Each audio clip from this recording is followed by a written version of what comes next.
پھر اتنا کرم کرتا، اتنی آسانی کرتا، اس قدر بہتری کرتا کہ وہ مانگ تو اپنے گناہوں کی معافی رہے ہوتے تھے اور اللہ رحمتوں کے دروازے کھول دیتا تھا۔ اللہ ان پر کرم کے دروازے۔ حضرت امام حسن کے پاس ایک شخص آیا، حضرت امیر معاویہ بھی بیٹھے تھے، تو اس نے امام حسن سے آ کے کہا کہ حضور اولاد نہیں ہے، کوئی دعا کر دے۔ توجہ ہے میری بات پر؟ اب بھی لوگ پیروں کے پاس آتے ہیں نا ماشاءاللہ سے، اللہ خیر فرمائے، تو پیر صاحب اگر وظیفہ بتائیں تو وظیفہ چونکہ پڑھنا پڑتا ہے وہ کام مشکل ہے، لہذا تعویذ تو پیروں نے بھی اب ماشاءاللہ بڑی ترقی کر لی، انہوں نے بھی تعویذ چھپوا کے رکھ لی ہے۔ کون لکھے اتنے تعویذ، جو کہ ہر مرید کو تو تعویذ چاہیے، انہوں نے نا جی تعویذ پکے چھپوا لیے، کچھ نے مورے بنوا لی ہیں۔ دیکھتا رہتا ہوں، میرا شعبہ ہے نا، میں دیکھتا رہتا ہوں کہ مور لگائی، اس کو باندھا، اللہ خیر کرے۔ تو اب وہ نفسیاتی معاملہ ہے، ظاہر ہے 100 بندہ تعویذ لے کے گیا ہے تو 1.5 کو تو فرق پڑے گا ہی نا بیچ میں سے، تو جس کو فرق پڑ گیا اس کا فیس بک پہ دے دیا کہ یہ میری کرامت ہے جی، تو جس کا نہ پڑا جی جڑے محرم راز حقیقت دے او تے راز حقیقت کھول دے ہی نہیں، اے جنہ ویکھیا نہیں او کرن گلاں، جنہ ویکھ لیا او تے بول دے ہی نہیں۔ ہمارے ایک حضرت تھے تو ان کے پاس ہم بیٹھے تھے، نیک آدمی، تو تعویذ دیا تو مرید کہنے لگا حضور دوبارہ کب آؤں؟ کہنے لگے فرق پڑ گیا تو آ جانا، نہیں تو کہیں اور چلے جانا۔ اس لیے کہ شیخ عبدالعزیز دباغ رحمت اللہ علیہ کے ایک مرید نے کہیں تنقید کر دی تھوڑی سی، یہ لفظ بس نا بہت بڑے ہیں، ان کی میں تشریح نہیں کروں گا، جتنے جملے اتنی بات کر کے بیت جاؤں گا، ان کی تشریح نہیں ہو سکتی، یہ ان کی توضیح نہیں ہو سکتی، کچھ تفصیل نہیں ان کی ہو سکتی، یہ جملے بڑے، میں کوئی تشریح نہیں کروں گا۔ اس نے کہا کہ حضور فلاں فلاں فلاں فلاں جگہ مجھے پریشانی ہے آپ کے حوالے سے، تو آپ فرمانے لگے میں نے کون سا باندھا ہوا ہے، نہیں سمجھ میں بات آتی تو کہیں اور چلا جا، باندھ کے رکھا نہیں، دروازے کھلے ہوئے کہیں اور چلا جا، ختم ہو گئی بات۔ تنقید کرنے کی ضرورت چھٹی، اس لیے کہ وہ لوگ بت نہیں بناتے تھے کہ بس ادھر ہی پوجا کرنی ہے کہ کہیں اور نہیں جانا، یہ چھوڑے ہے نا ہمارے چکر چلا ہوا، میرے علاوہ کہیں اور نہ جانا۔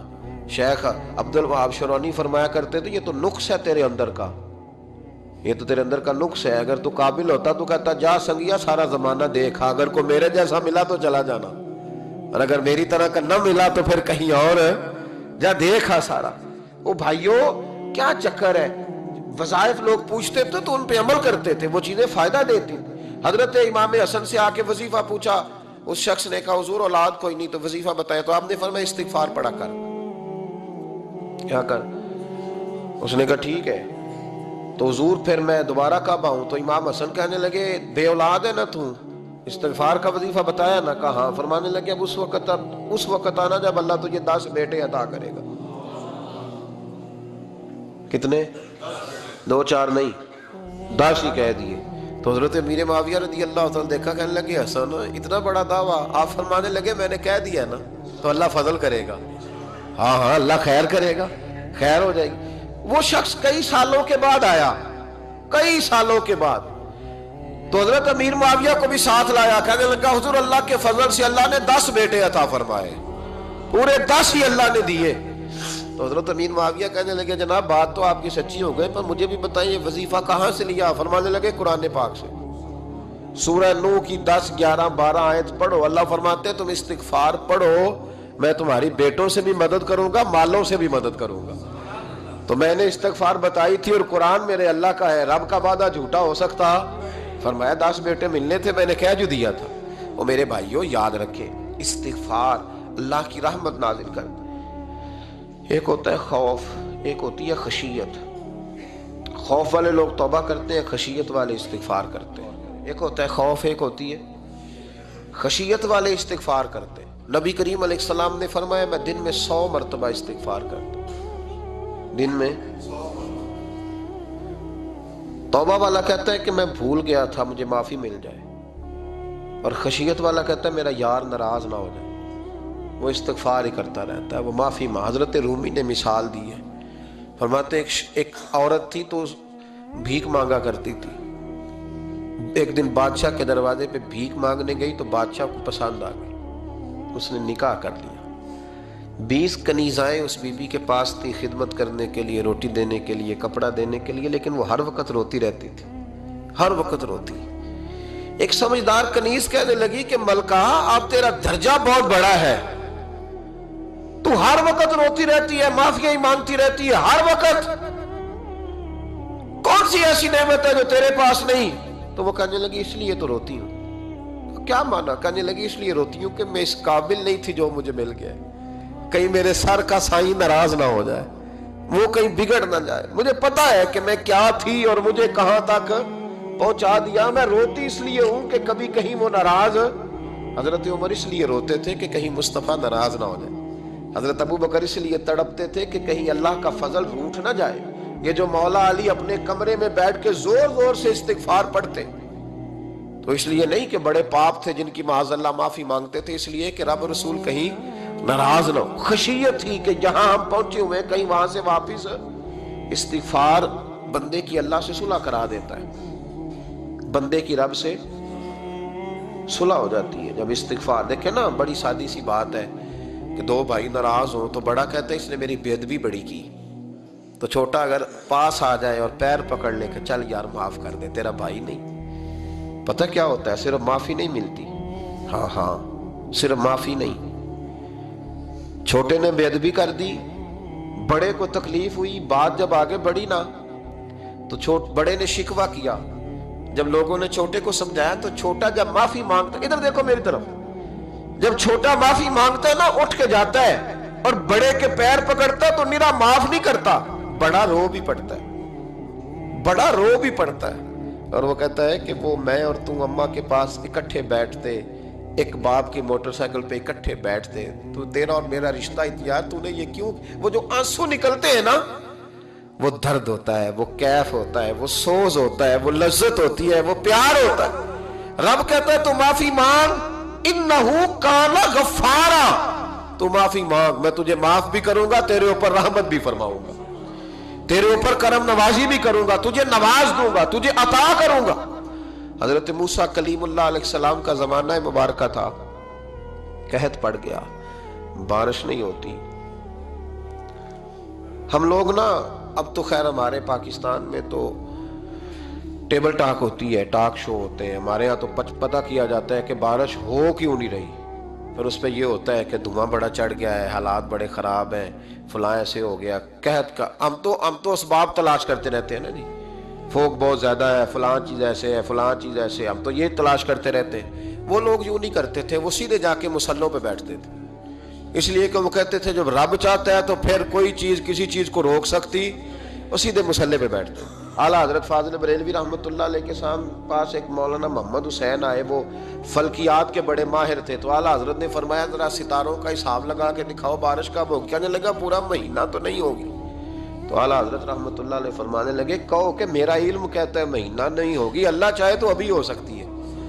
کہنے لگا جی وہ تو ٹھیک ہے پر میرا علم، وہ جیسے روز لوگوں نے پیر نیٹ ٹو شہنشاہ صاحب نہیں کھولے ہوتے کہ بارش کب آئے گی، اور اس کی طرف نہ دیکھ، مصلے پہ بیٹھ، مہربانی کر مصلے پہ بیٹھ، اللہ کی بارگاہ میں حاضر ہو، اس سے معافی مانگ، اسے منا تاکہ وہ رحمت کی بارش۔ کہنے لگا جی میرا علم کہتا ہے، تو اعلیٰ حضرت فرمانے لگے پھر وہی بات، تو کہہ اللہ چاہے تو بارش ابھی، لیکن یہ جو اڑ گئے ہیں نا بیچارے، یہ اڑ ہی گئے ہیں، یہ جہاں الجھ گئے ہیں وہاں یہ لوگ الجھ گئے، اللہ ہمیں الجھنے سے محفوظ فرمائے۔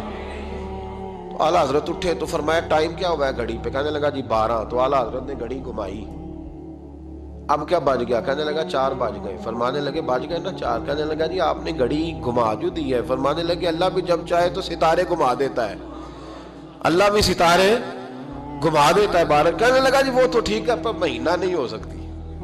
اڑا ہوا بندہ اس کا کوئی علاج ہے جو اڑ جو جائے، اس کے لیے قرآن کہتا ہے وَإِذَا خَاطَبَهُمُ الْجَاهِلُونَ قَالُوا سَلَامًا، اسے سلوٹ کرو دور سے، اسے کو تو جان اور تیرا۔ کہنے لگا جی ہو نہیں سکتی پورا مہینہ۔ فرمانے لگے یار تو جا اپنا کام کر۔ وہ شخص کہتا ہے میں نے دروازہ کھولا اعلیٰ حضرت کا، کمرے سے باہر نکلا تو تیز بارش ہو رہی، واپس آیا تو میں نے کہا احمد رضا یہ عقیدہ کہاں سے لیا ہے؟ فرمایا دروازہ مصطفیٰ سے لیا ہے صلی اللہ علیہ وسلم۔ تو یاد رکھیں کہ اللہ کو منانا چاہیے، استغفار کرنا چاہیے، اس کی برکات۔ حضرت موسیٰ ساری قوم کو لے کے نکل گئے، آؤ بھائی میدان میں اللہ کی بارگاہ میں استغفار کریں اور بارش کا سوال کریں۔